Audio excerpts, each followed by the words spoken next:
મારી કરિયાણાની દુકાન ઉપર એક વિધવા યુવતી કામ કરવા આવતી હતી. તેને ખરેખર કામની જરૂર હતી અને તે ખૂબ ઈમાનદારી અને દિલથી કામ કરતી હતી. એક દિવસ તે મારા ઘરે પગાર લેવા આવી. તે સમયે ઘરમાં ફક્ત હું અને તે, અમે બે જણ જ હતા. તેણે અમારા બંને માટે ચા બનાવી. ચા પીતી વખતે અમે ચૂપચાપ એકબીજાને જોતા હતા. તેની આંખોમાં એક અલગ જ ચમક હતી. જ્યારે મેં તેને પગારના પૈસા આપ્યા ત્યારે અમારા હાથ હવેથી એકબીજાને અડી ગયા અને તે જ ક્ષણે કંઈક એવું બન્યું. તો નમસ્તે મિત્રો, મારું નામ માધવ છે. મારી ઉંમર 34 વર્ષની છે અને હું શહેરમાં રહું છું. મારી પોતાની કરિયાણાની દુકાન છે. આજુબાજુ ઘણા ઘરો હોવાને કારણે દુકાન પર ગ્રાહકોની ક્યારેય કમી નથી હોતી અને આથી દુકાન સારી ચાલે છે. રોજ સારી આવક થઈ જાય છે, પણ આટલું બધું કામ એકલા કરવું મુશ્કેલ થઈ રહ્યું હતું. તેથી મને એક કામદારની જરૂર હતી. મેં દુકાનની બહાર એક બોર્ડ લગાવ્યું કે કામદાર જોઈએ છે. આમ જ 5-6 દિવસ વીતી ગયા, પણ કોઈ કામ કરવા આવવાનું નામ નહોતું લેતું. એક દિવસે સવારે હું હંમેશાની જેમ દુકાન ખોલીને ગ્રાહકોને સામાન આપવામાં વ્યસ્ત હતો. અચાનક 11 વાગ્યે એક સુંદર સાડી પહેરેલી યુવતી દુકાનમાં આવી. તે એટલી ખૂબસૂરત, નાજુક અને આકર્ષક હતી કે તેના રૂપને જોઈને મારી નજરો થંભી ગઈ. હું થોડો ચોંકી ગયો અને મુસ્કુરાતા પૂછ્યું, શું જોઈએ? ત્યારે તે યુવતીએ કહ્યું, મારે કંઈ ખરીદવું નથી. હું તમારી દુકાનને છેલ્લા 2-3 દિવસથી જોતી હતી. તમને કામદાર જોઈએ છે? તેના આ પ્રશ્નથી હું થોડો આશ્ચર્યચકિત થયો અને મુસ્કુરાતા જવાબ આપ્યો, હા, કામદાર જોઈએ છે.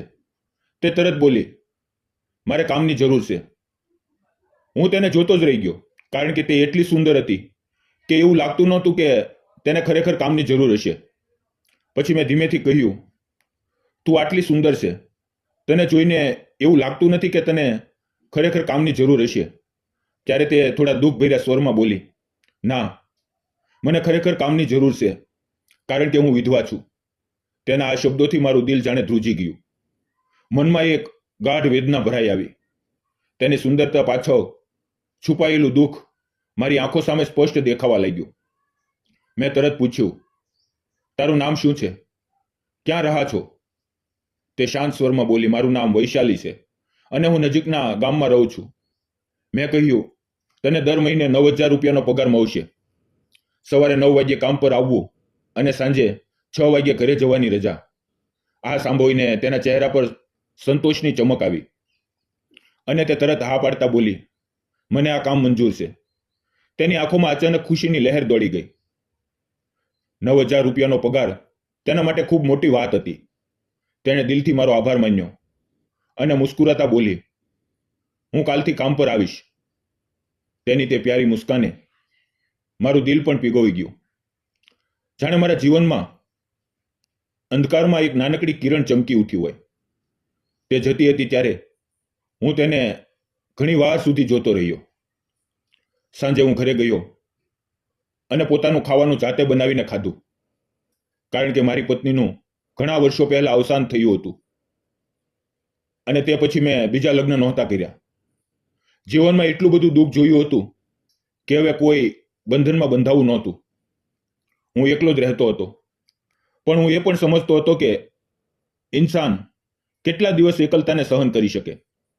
બીજે દિવસે સવારે મેં દુકાન ખોલી. 10 વાગ્યે 5 મિનિટ બાકી હતી ત્યાં વૈશાલી દુકાને આવી ગઈ. તેને સમયસર જોઈને મને સંતોષ થયો. મેં તેને બરાબર સમજાવ્યું કે કયો સામાન ક્યાં રાખેલો છે. દાળ, ચોખા, ખાંડ, તેલ, અનાજ કેવી રીતે ઓળખવું, તેનું વજન કેવી રીતે કરવું, પેકેટ કેવી રીતે બનાવવું અને ગ્રાહકો સાથે નમ્રતાથી કેવી રીતે વાત કરવી. હું સમજાવતો હતો અને અજાણતા મારી નજરો તેના માસૂમ, સુંદર અને નાજુક ચહેરા પર ઠરી રહેતી હતી. તેનું બોલવું પણ મધુર અને નાજુક હતું. શરૂઆતના 2-3 દિવસ તેને થોડી મુશ્કેલ લાગ્યું, કારણ કે તે નવી હતી, પણ તે દિલથી બધું શીખતી હતી અને હું પણ ધીરજપૂર્વક તેને શીખવાડતો હતો. ધીમે ધીમે તેની માસૂમ હસીમાં મને એક આશા દેખાવા લાગી અને મારી એકલતામાં જાણે એક નવો શ્વાસ ભરાઈ આવ્યો. હવે જ્યારે ગ્રાહકો આવતા તો અમે બંને મળીને તરત સામાન આપવા લાગતા. વૈશાલીના આવવાથી મારું કામ ઘણું હળવું થઈ ગયું હતું. હવે વૈશાલીને દુકાને આવતા 1 મહિનો થઈ ગયો હતો. તે કામમાં ખૂબ તત્પર હતી. રોજ સવારે સમયસર આવતી અને સાંજે સમયસર ઘરે જતી. તેણે આજ સુધી કામમાં ક્યારેય બેદરકારી નહોતી કરી. તે ખૂબ ઈમાનદાર અને વિશ્વાસપાત્ર હતી. પહેલો મહિનો પૂરો થયો ત્યારે મેં તેને 9,000 રૂપિયાનો પગાર આપ્યો અને ઉપરથી 200 રૂપિયા ઇનામ તરીકે આપ્યા. મેં તેને કહ્યું, તું ખૂબ ઈમાનદાર અને મહેનતુ છે. આ સાંભળીને તેના ચહેરા પર સંતોષ ઝળકી આવ્યો. હવે ધીમે ધીમે વૈશાલી રોજ દુકાને આવવા લાગી. અમે બંને એકબીજાને સમજવા લાગ્યા. થોડી થોડી વાતો કરવા લાગ્યા. વૈશાલી રોજ ઘરેથી ડબ્બો લઈને આવતી અને બપોરે અમે બંને દુકાન પર બેસીને સાથે ખાવાનું ખાતા. મારું ઘર દુકાનથી થોડે દૂર હતું. એકવાર મેં તેને મારું ઘર બતાવ્યું હતું અને ચા પીવા બોલાવી હતી, પણ તે ક્યારેય આવી નહોતી. એક દિવસ અચાનક મારી તબિયત ખૂબ બગડી ગઈ. મને તાવ હતો. શરીર ભારે લાગતું હતું. હું બિછાને જ પડ્યો રહ્યો. લગભગ 9:30 વાગ્યે મારા ઘરનો દરવાજો વાગ્યો. હું કોઈક રીતે ઉઠીને દરવાજો ખોલ્યો તો સામે વૈશાલી ઊભી હતી. મને જોતા જ તે ગભરાયેલા સ્વરમાં બોલી, માલિક, આજે તમે દુકાને નથી આવ્યા? શું થયું? મેં થાકેલા સ્વરમાં કહ્યું, મારી તબિયત બરાબર નથી. તે તરત મારી પાસે આવી. મારા કપાળે હાથ મૂકીને બોલી, તમને તો તાવ છે. તેના અવાજમાં જે ચિંતા હતી તે મને સ્પષ્ટ રીતે અનુભવાય. મને ખૂબ ખરાબ લાગ્યું કે આટલો બીમાર હોવા છતાં હું એકલો પડ્યો છું. ઘરથી દૂર મેડિકલ સ્ટોર હતું. વૈશાલી ત્યાં દોડીને ગઈ અને મારા માટે પેરાસિટામોલ એટલે કે તાવની દવા લઈ આવી. પણ મેં ખાવાનું ખાધું નહોતું. તેથી તે બોલી, તમે અહીંયા બેસો, હું કંઈક બનાવી લાવું છું. એમ કહીને તે સીધી રસોડામાં ગઈ. ત્યાં તેણે સામાન શોધ્યો અને મારા માટે ગરમા ગરમ પૌવા બનાવ્યા. તેનો તે અપનાપો અને સંભાવ જોઈને મારી આંખોમાં આંસુ આવી ગયા. થોડી વાર પછી તે મારી સામે આવી અને બોલી, આ ખાઓ. મેં પહેલા પૌવા ખાધા. પછી તેણે તાંબાના લોટામાં પાણી લાવીને આપ્યું અને પછી દવા આપી. તે બોલી, હવે તમે સૂઈ જાઓ, હું એકલી દુકાન સંભાળી લઈશ. તે દિવસે મને અહેસાસ થયો કે વૈશાલી કેટલા દિલથી મારી સંભાળ રાખે છે. હું સૂઈ ગયો. તે દુકાને ગઈ અને આખી બપોર દુકાન બરાબર સંભાળી. બપોરે ફરી ઘરે આવી, મારા માટે ખાવાનું બનાવ્યું અને અમે બંને સાથે બેસીને ખાધું. હવે મારો તાવ પણ ઘણે અંશે ઉતરી ગયો હતો. હું તેની તરફ જોતો હતો અને અજાણતા મારી આંખોમાં પ્રેમ ભર્યા ભાવ ઉભરી રહ્યો હતો. તે જેટલી સુંદર દેખાતી હતી એટલી જ દિલથી પણ સારી હતી. મારી આટલી ચિંતા કરવી, મારા માટે દોડ કરવી, આ બધું જોઈને મારું દિલ ઊંડે સુધી સ્પર્શાઈ ગયું. વાતચીત દરમિયાન વૈશાલી મને બોલી, સાહેબ, તમે એકલા કેમ રહો છો? તમારું કોઈ નથી? હું થોડી વાર ચૂપ રહ્યો અને ધીમા અવાજે બોલ્યો, થોડા વર્ષ પહેલા મારા લગ્ન થયા હતા, પણ મારી પત્ની ખૂબ બીમાર પડી અને તેનું અવસાન થઈ ગયું. મારા માતા પિતા પણ મારા બાળપણમાં જ ગુજરી ગયા હતા. તેથી હવે હું એકલો જ છું. પત્નીના જવાથી હું ખૂબ એકલો થઈ ગયો. પછી ફરી લગ્ન કરવાની ઈચ્છા ન થઈ, કારણ કે જે રીતે તું મારી સંભાળ રાખે છે એ જ રીતે મારી પત્ની પણ મારી સંભાળ રાખતી હતી. આટલું કહીને હું તેની આંખોમાં ઊંડે સુધી જોવા લાગ્યો. પછી મેં તેને પૂછ્યું, વૈશાલી, તારા ઘરમાં કોણ કોણ છે? તે મારી તરફ જોતા શાંત સ્વરમાં બોલી, હું પણ એકલી છું. હું પણ વિધવા છું. મારા લગ્ન 7-8 વર્ષ પહેલા થયા હતા. મારો પતિ મને ખૂબ પ્રેમ કરતો હતો, પણ તેને ખરાબ આદતો લાગી ગઈ. નશાની લત લાગી. ખોટી સંગતમાં પડી ગયો અને એક દિવસે તેનો ભયંકર કાર અકસ્માત થયો. તેમાં તેનું મૃત્યુ થઈ ગયું. તે પવે મારું જીવન ઉજળી ગયું. હું એકલી પડી ગઈ, ખૂબ તૂટી ગઈ, પણ હાર ન માની.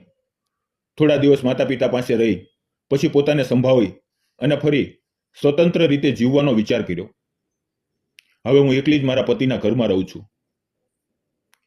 તેની વાત સાંભળીને મારું મન ભરાઈ આવ્યું, કારણ કે અમારા બંનેની પરિસ્થિતિ એક સરખી હતી.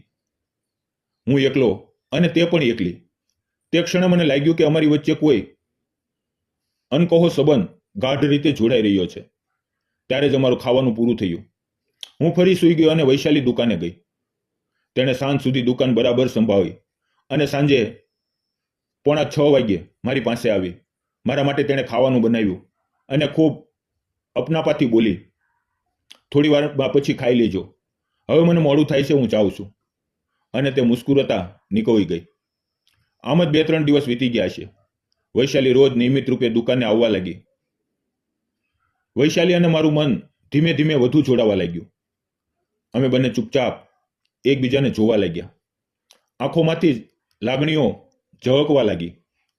વૈશાલીની તે સુંદરતા, તેના ઘટ્ટ કાળા વાળ, મોટી મોટી આંખો, ગોરો રંગ, આ બધું મારા દિલને અજાણતા તેની તરફ ખેંચી રહ્યું હતું. એક દિવસ સાંજે મેં વૈશાલીને કહ્યું, આજે તને કામે આવતા 7-8 મહિના થઈ ગયા. આ મહિનાનો પગાર જતા જતા લઈ લેજે, પૈસા ઘરે છે. એમ કહીને હું 5:45 વાગ્યે જ ઘરે ગયો. થોડી વાર પછી વૈશાલી આવી. હું બોલ્યો, બેસ, હું તારા માટે ચા લાવું. પણ વૈશાલી મુસ્કુરાતા બોલી, તમે જ બેસો, હું ચા બનાવું છું. તે રસોડામાં ગઈ, અમારા બંને માટે ચા બનાવી અને કપમાં રેડીને લઈ આવી. અમે બંને ચા પી રહ્યા હતા. હું તેને જોતો હતો અને તે મને. તેની આંખોમાં એક અનકહો પ્રેમ છુપાયેલો હતો. જ્યારે મેં તેને પગારના પૈસા આપ્યા ત્યારે અમારા હાથ હળવેથી એકબીજાને અડી ગયા અને તે ક્ષણે અમારા શરીરમાં એક સિંહરણ દોડી ગયું. વૈશાલી હળવેથી શરમાઈ. તેના ગાલ પર ગુલાબી આભા છવાઈ ગઈ. મેં ધીમા અવાજે કહ્યું, વૈશાલી, વૈશાલી, મારે તને કંઈક કહેવું છે. તે હળવી લજ્જાથી બોલી, કહો. મેં મારા મનની હિંમત એકઠી કરીને કહ્યું, વૈશાલી, હું તને પ્રેમ કરું છું. તું મને ખૂબ ગમે છે. જો આપણે બંને સાથે જીવન વિતાવીએ તો તને મંજૂર હશે? થોડી વાર તે શાંત રહી. તેની આંખોમાં હળવી ચમક આવી અને પછી ધીમેથી બોલી, હા. તે એક શબ્દે મારું જીવન રોશન કરી દીધું. આમ જ થોડા દિવસો સુધી અમે એકબીજાને મળતા રહ્યા, પ્રેમ કરતા રહ્યા, એકબીજાને વધુ સમજતા રહ્યા અને અંતે જ્યારે અમને ખાતરી થઈ ગઈ કે અમે ખરેખર એકબીજા માટે બન્યા છીએ, ત્યારે અમે કોર્ટ મેરેજ કરી લીધા. હવે વૈશાલી અને હું સાથે રહીએ છીએ. થોડા જ મહિનાઓ બાદ વૈશાલીએ એક પ્યારા બાળકને જન્મ આપ્યો. વૈશાલીની આંખોમાં ખુશીના આંસુ હતા. તેનું મન ભાવુક થઈ ગયું હતું. આજે અમારો સંસાર ખૂબ આનંદથી ચાલે છે. હું દુકાન સંભાળું છું અને વૈશાલી અમારા બાળકની સંભાળ રાખે છે. અમારું જીવન હવે પૂર્ણ થઈ ગયું છે. દુઃખની જગ્યાએ ખુશીઓથી ભરાઈ ગયું છે. મિત્રો અને સહેલીઓ, તમને શું લાગે છે? અમે જે નિર્ણય લીધો તે સાચો હતો કે ખોટો? તમારો વિચાર અમને કોમેન્ટમાં જરૂર જણાવજો. જીવન ગમે તેટલું કઠિન હોય, જો બે દિલ સાચા હોય તો તેઓ એકબીજાનો સહારો બનીને સુખી સંસાર બનાવી શકે છે. એકલતા, દુઃખ, સંકટ, આ બધું જીવનનો હિસ્સો છે. પણ તેમાંથી બહાર કાઢનાર સાચો પ્રેમ અને વિશ્વાસ જ ઇન્સાનનો અસલી સહારો હોય છે. આ વાર્તા આપણને શીખવે છે કે સુંદર ચહેરો નહીં, પણ સુંદર દિલ જ સંબંધને મજબૂત બનાવે છે. તેથી જો તમારા જીવનમાં કોઈ એવું છે જે તમારી ખરેખર ચિંતા કરે, તમારા દુઃખમાં સાથે ઊભું રહે, તો તેને દિલથી સાચવીને રાખજો. કારણ કે આખરે પૈસા, સુંદરતા બધું પાછળ રહી જાય છે, પણ પ્રેમ, અપનાપો અને વિશ્વાસ હંમેશા સાથે રહે છે. જો અમારી આ પ્રેમ કથા તમારા દિલને સ્પર્શી ગઈ હોય તો કૃપા કરીને આ વિડીયોને લાઈક કરો, શેર કરો અને અમારી ચેનલને સબસ્ક્રાઇબ કરવાનું ન ભૂલશો. ફરી મળશું મિત્રો આવતીકાલે એક નવી વાર્તાની અંદર. ત્યાં સુધી આવજો. અને હા મિત્રો, આ વિડીયોમાં આવેલા નામ, પાત્ર અને ઘટના ફક્ત કાલ્પનિક હતા. તેનો કોઈ પણ વ્યક્તિ, જાતિ, સમાજ કે ધર્મ સાથે સંબંધ નથી. આ વિડીયો ફક્ત મનોરંજન અને શૈક્ષણિક ઉદ્દેશ માટે બનાવવામાં આવ્યો હતો. આવી જ વાર્તાઓ સાંભળવા ચેનલને સબસ્ક્રાઇબ કરો અને તમારું ધ્યાન રાખો. ધન્યવાદ મિત્રો.